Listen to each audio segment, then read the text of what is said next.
President Obama officially endorsed Hillary Clinton in her bid for the White House with a social media blitz on Thursday, in keeping with a recent tradition of presidential endorsements coming until after the end of the primary process. There's a political calculation behind this decision that historians say goes back decades.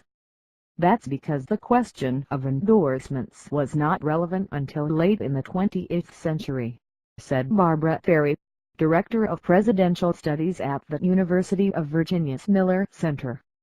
This is partly due to the creation of primaries and caucuses, which gave voters more say on the nominee. Presidents hold off on endorsing a candidate in an effort to stay above the day-to-day politics of the primaries. "We view presidents as head of their parties," Ferry said.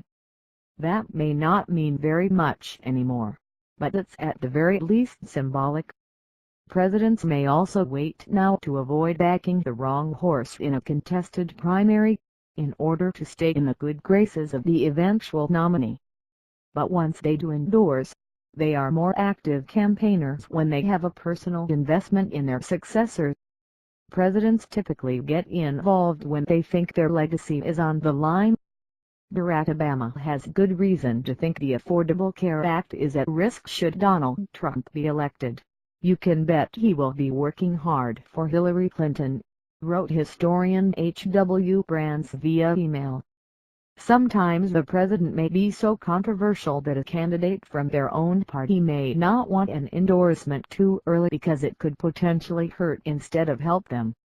For example, Vice President Al Gore did not use President Bill Clinton in his campaign due to the Monica Lewinsky scandal. George W. Bush endorsed his 2000 rival John McCain begrudgingly 8 years later. But by then, Bush was so toxic that he did not attend McCain's nominating convention and appeared only by satellite. But when an endorsement is seen as a positive, there's a benefit to waiting, since it gives the president the chance to tie things up after a contentious primary. The president wants to play a role of unifier for his party," said Larry Sabato, director of the UVA Center for Politics, pointing out there's only a couple of months until the election. "It just made sense for Obama to try to bring people back together quickly. Every day matters."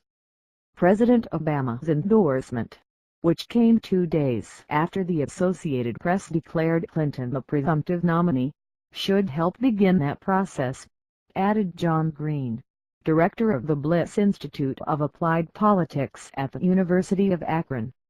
"It sends a very positive message to the president's supporters," he said, but he noted there's a downside that Clinton will also inherit Obama's critics.